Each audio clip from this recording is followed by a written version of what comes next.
Wonder, Part 3, Summer. You are beautiful no matter what they say. Words can't bring you down. You are beautiful in every single way. Yes, words can't bring you down. Christina Aguilera, beautiful. Weird kids. Some kids have actually come out and asked me why I hang out with the freaks so much. These are kids that don't even know him. If they knew him, they wouldn't call him that. Because he's a nice kid, I always answer, and don't call him that. You're a saint, Summer. Himana Chin said to me the other day. I couldn't do what you're doing. It's not a big deal, I answered her truthfully. Did Mr. Tushman ask you to be friends with him? Charlotte Cody asked. No, I'm friends with him because I want to be friends with him, I answered. Who knew that my sitting with August Pullman at lunch would be such a big deal? People acted like it was the strangest thing in the world. It's weird how weird kids can be. I sat with him that first day because I felt sorry for him.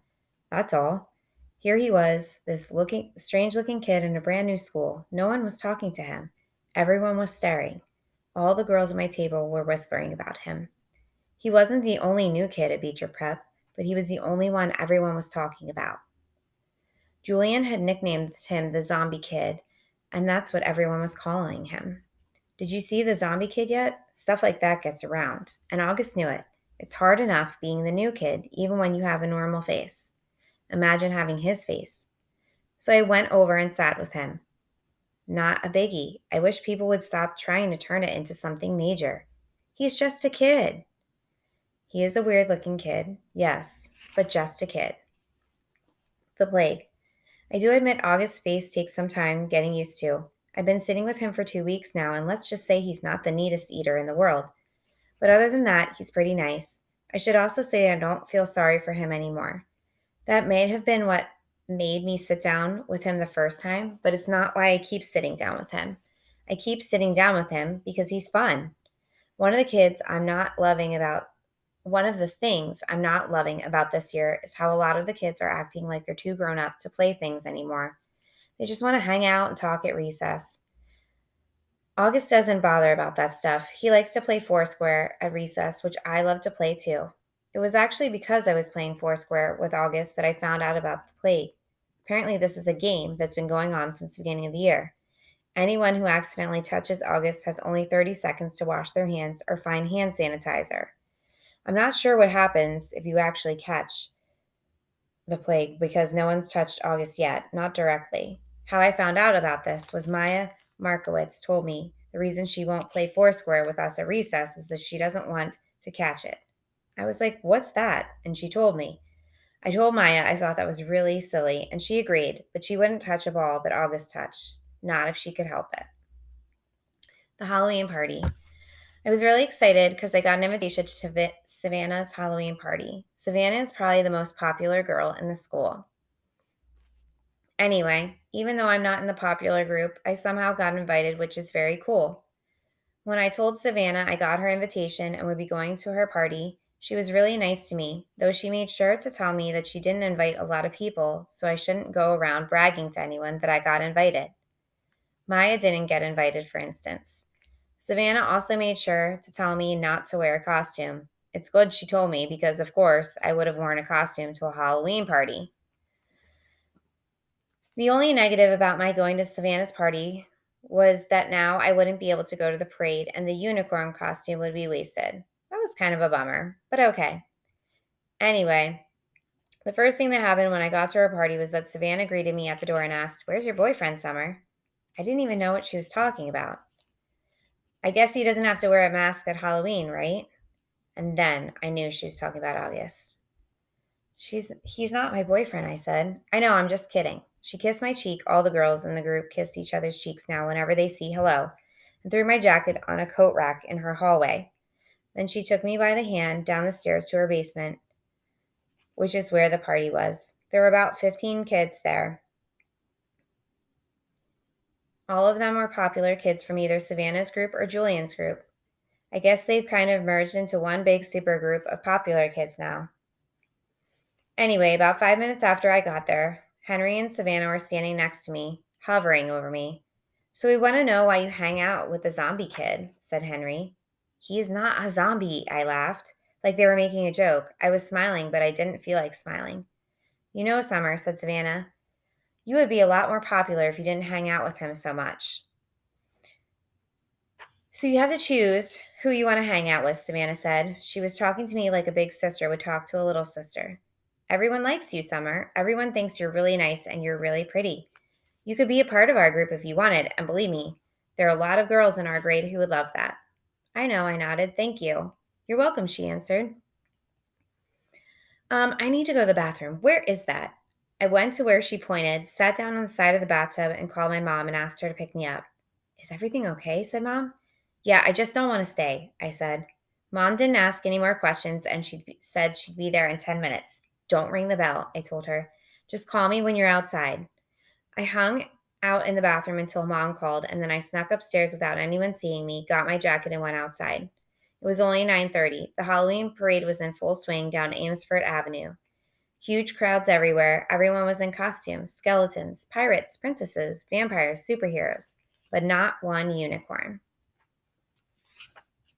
November.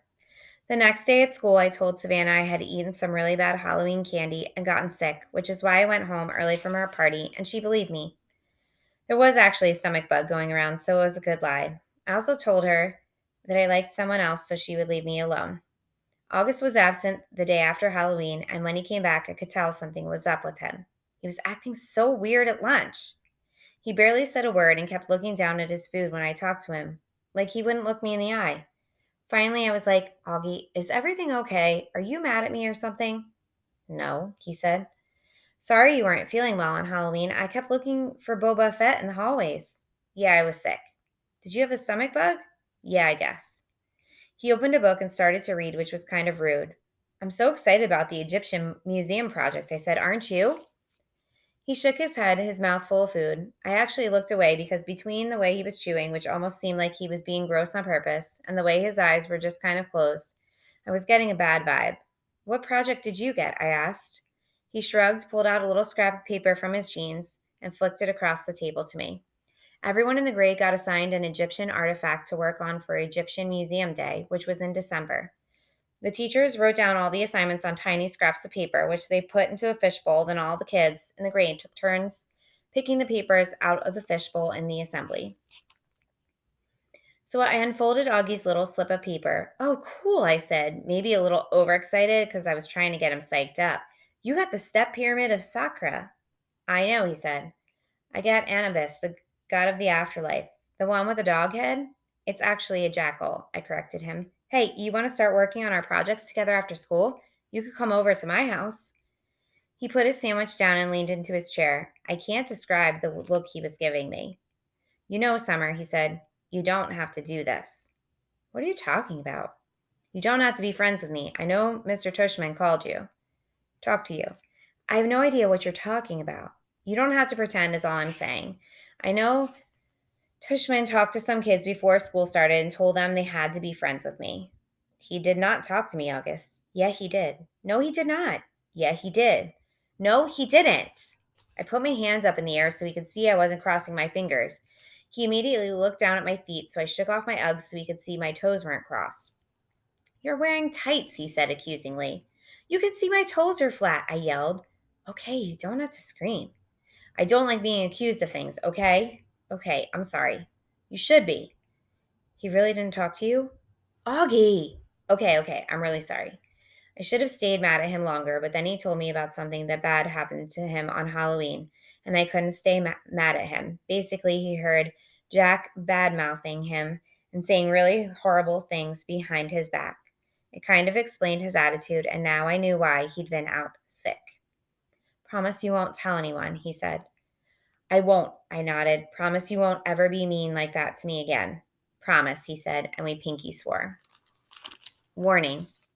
I had warned Mom about August's face. I had described what he looked like. I did this because I know she's not always so good at faking her feelings, and August was coming over for the first time today.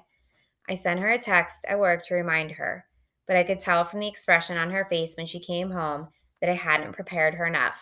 She was shocked when she came through the door and saw his face. Hi, Mom, this is Augie. Can he stay for dinner? I asked quickly. It took a second for my question to register. Hi, Augie, she said. Of course, sweetheart, if it's okay with Augie's mom.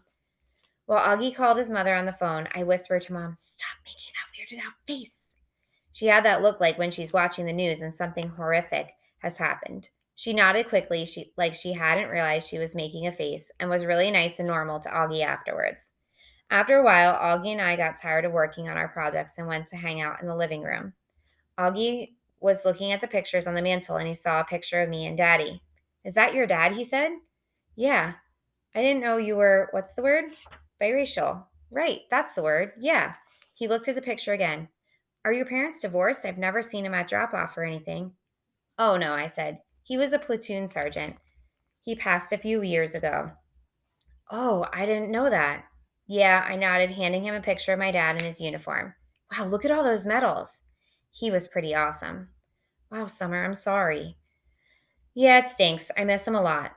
"Yeah, wow." He nodded, handing me back the picture. "Have you ever known anyone that has passed?" I've asked. "Just my grandmother, and I don't even really remember her." "That's too bad." Augie nodded. "You ever wonder what happens to people after they pass?" "Not really. I mean, I guess they go to heaven." "I think about it a lot. I think that their souls go to heaven, but just for a little while. That's where they see their old friends and all catch up on old times. But then I think the souls start thinking about their lives and if they were nice or whatever, and they get born again as brand new babies in the world." "Why would they want to do that?" "Because then they get another chance to get it right," I answered. He thought about that when he was saying and nodded. "Kind of like a makeup test," he said. "Right. But they don't come back looking the same," he said. "I mean, they look different, right?" "Oh, yeah," I answered. "Your soul stays the same, but everything else is different." "I like that," he said. "I like that, Summer. That means in my next life, I won't be stuck with this face." He pointed to his face when he said that and batted his eyes, which made me laugh. "I guess not," I shrugged. "Hey, I might even be handsome," he said, smiling. "That would be awesome. I could come back and be this good looking dude." I laughed again. He was such a good sport about himself. That's one of the things I liked the most about Augie. "Hey, Augie, can I ask you a question?" "Yeah," he said, like he knew exactly what I wanted to ask. I hesitated. I've been wanting to ask this for a while, but I'm always lost the guts. "What?" he said. "You want to know what's wrong with my face?" "Yeah, I guess if it's okay for me to ask." He shrugged. I was so relieved that he didn't seem mad. "Yeah, it's no big deal," he said casually. "The main thing I have is this thing called mandibulofacial diastasis, which took me forever to learn how to pronounce, by the way. But I also have this other syndrome thing I can't pronounce. And these things kind of just morphed together into one big super thing, which is so rare they don't even have a name for it. I mean, I don't want to brag or anything, but I'm actually considered something of a medical wonder, you know?" He smiled. "That was a joke," he said. "You can laugh." I smiled and shook my head. "You're funny, Augie," I said. "Yes, I am," he said proudly. "I am cool beans." The Egyptian tomb. Over the next month, August and I hung out a lot after school, either at his house or at mine. August's parents even invited Mom and me over for dinner a couple of times. I overheard them talking about fixing Mom up on a blind date with Augie's Uncle Ben. On the day of the Egyptian Museum exhibit, we were all really excited and giddy. It had snowed the day before, not as much as it had snowed over the Thanksgiving break, but still, snow is snow. The gym was turned into a giant museum with everyone's Egyptian artifacts displayed on a table with a little caption card explaining what the thing was.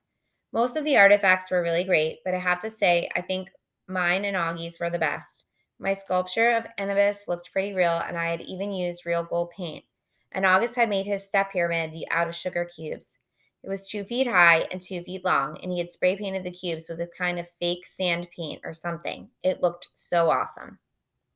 We all dressed up in Egyptian costumes. Some of the kids were Indiana Jones type archaeologists. Some of them dressed like pharaohs. August and I dressed up like mummies. Our faces were covered except for 2 little holes for the eyes and one for the mouth. When the parents showed up, they all lined up in the hallway in front of the gym. Then we were told we could go get our parents, and each kid got to take his or her parent on a flashlight tour through the dark gym. August and I took our moms around together. We stopped at each exhibit, explaining what it was, talking in whispers, answering questions. Since it was dark, we used our flashlights to illuminate the artifacts while we were talking. Sometimes, for dramatic effect, we would hold the flashlights under our chins while we were explaining something in detail. It was so much fun hearing all these whispers in the dark, seeing all the lights zigzagging around the dark room. At one point, I went over to get a drink at the water fountain. I had to take the mummy wrap off my face. Hey, Summer, said Jack, who came over to talk to me. He was dressed like the man from the mummy. Cool costume. Thanks. Is the other mummy August? Yeah. Hey, do you know why August is mad at me? Uh huh. I nodded. Can you tell me? No. He nodded. He seemed bummed. I told him I wouldn't tell you, I explained. It's so weird, he said. I have no idea why he's mad at me at all of a sudden. None. Can you give me a hint? I looked over at where August was across the room talking to our moms. It wasn't about to break my solid oath that I wouldn't tell anyone about what he overheard at Halloween, but I felt bad for Jack. The Halloween costume, I whispered in his ear, and then walked away.